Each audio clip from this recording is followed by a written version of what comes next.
আজকের আলোচনায় আমরা আলোচনা করব ধম্মপদের ক্রোধবজ্ঞ বা ক্রোধের অধ্যায় নিয়ে। এটিকে নিয়ে আধ্যাত্মিক ও দার্শনিক বিশ্লেষণ করব বর্তমান জীবনের উদাহরণ সহ। মূল ভাব এই অধ্যায়ে বুদ্ধ ক্রোধের প্রকৃতি, তার ক্ষতিকর ফলাফল এবং তাকে জয় করার উপায় বোঝাতে চেয়েছেন। আধ্যাত্মিক ব্যাখ্যা: ক্রোধ অন্ধকারের মতো। যখন মানুষ রাগে জ্বলে ওঠে তখন তার বুদ্ধি ঢেকে যায়। রাগ অন্ধকারে আলো ধরানোর মতো, যা নিজের ঘরকেই জ্বালিয়ে ফেলে। আধ্যাত্মিকভাবে রাগ মানুষের অন্তরের শান্তি বা সমকে ধ্বংস করে। বর্তমান উদাহরণ: ধরো অফিসের বস তোমার পরিশ্রম চিনতে পারল না। তুমি রাগে বসকে খারাপ বলে দিলে, পরে দেখা গেল চাকরিটাই গেল। এখানে রাগ নিজের জীবনকেই জ্বালিয়ে দিল। ক্রোধ জয় করলে সত্যিকারের যোদ্ধা হওয়া যায়।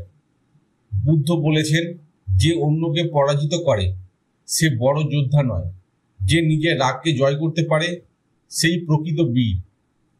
বর্তমান উদাহরণ: ট্রাফিকে গাড়ি আটকেছে, পাশের ড্রাইভার গালাগালি দিচ্ছে।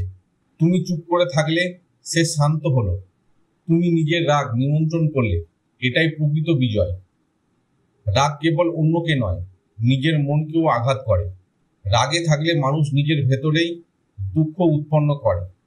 শান্ত মনেই ধ্যান, জ্ঞান ও প্রেম জন্মায়।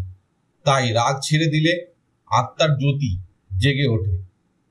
বর্তমান উদাহরণ: পরিবারে ছোটখাটো কথা নিয়ে ঝগড়া হলে অনেক সময় দিনটাই খারাপ হয়ে যায়। মাথা ব্যথা, রক্তচাপ বেড়ে যায়। কিন্তু ক্ষমা করলে মন হালকা হয়ে যায়, শরীরও শান্ত থাকে। ক্ষমা হলো আধ্যাত্মিক শক্তি।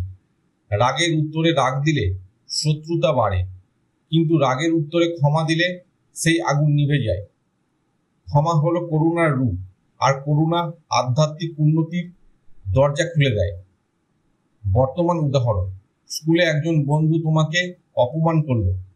তুমি প্রতিশোধ না নিয়ে হাসি দিয়ে তাকে ছেড়ে দিলে, পরে সেই বন্ধুই তোমার পাশে দাঁড়ালো। এখানেই দেখা যায় ক্ষমা কিভাবে সম্পর্ক বদলে দেয়। ক্রোধ হলো আত্মার শত্রু। যে রাগ নিয়ন্ত্রণ করতে পারে সেই সত্যিকারের মুক্ত মানুষ। আধ্যাত্মিক জীবন মানেই ক্রোধ ত্যাগ করে শান্তি, ধৈর্য ও করুণায় স্থিত থাকা। দার্শনিক দিক থেকে ব্যাখ্যা: মূল ভাবনা: ক্রোধ হলো মনের আগুন। এটি মুহূর্তের মধ্যে মানুষকে অন্ধ করে দেয়। যেমন অগ্নি কাঠকে পুড়িয়ে ছাই করে দেয়, রাগ মানে অজ্ঞানতা। রাগ উঠলে মানুষ যুক্তি, বিবেচনা, নৈতিকতা সব হারিয়ে ফেলে। মুক্তির পথ: ক্রোধহীনতা।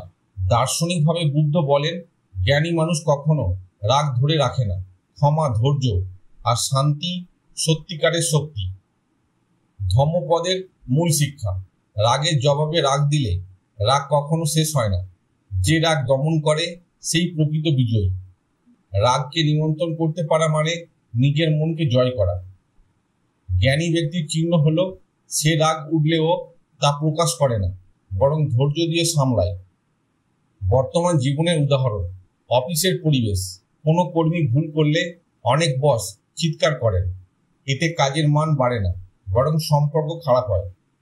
কিন্তু যিনি শান্ত থেকে, তিনি আসলে কর্মীদের সম্মানও পান এবং কাজের মানও উন্নত হয়। এখানে দেখা যায় রাগ দমন করাই শক্তি, চিৎকার নয়। পরিবারের মধ্যে স্বামী স্ত্রী বা বাবা মা সন্তানের মধ্যে ছোট কারণে ঝগড়া হয়। রাগ বাড়লে কথার আঘাত লাগে, কিন্তু যদি একজন শান্ত থাকে তখন পরিস্থিতি স্বাভাবিক হয়। অর্থাৎ রাগ না ধরে রাখা মানেই ভালোবাসা বাঁচানো। সামাজিক মাধ্যমে আজকাল অনলাইনে তর্ক বিতর্কে অনেকেই উত্তেজিত হয়ে গালি দেয়। এতে সমস্যা মেটে না, বরং আরো বাড়ে। কিন্তু কেউ যদি ধৈর্য ধরে তথ্য দিয়ে যুক্তি দেখান, তবে আসল পরিবর্তন আসে। ক্রোধ নয়, মুক্তি আর ধৈর্যই কার্যকর। ক্রোধ মানুষকে দাসত্বে বেঁধে রাখে, আর ক্রোধহীনতা তাকে মুক্তি দেয়। রাগ ধরে রাখলে মন সবসময় অতীতে আটকে থাকে। ক্ষমা, ধৈর্য করলে মন হালকা হয়, বর্তমানে বাঁচা যায়। প্রকৃত শান্তি হলো নিজেকে জয় করা, অন্যকে নয়। ক্রোধবজ্ঞ আমাদের শেখায় ক্রোধকে যদি আগুন ধরি তবে শান্তি হলো তার জল। আগুনে আগুন নেভে না, কিন্তু জল দিয়ে আগুন নিভে যায়। আজকের আলোচনা এখানেই শেষ হলো।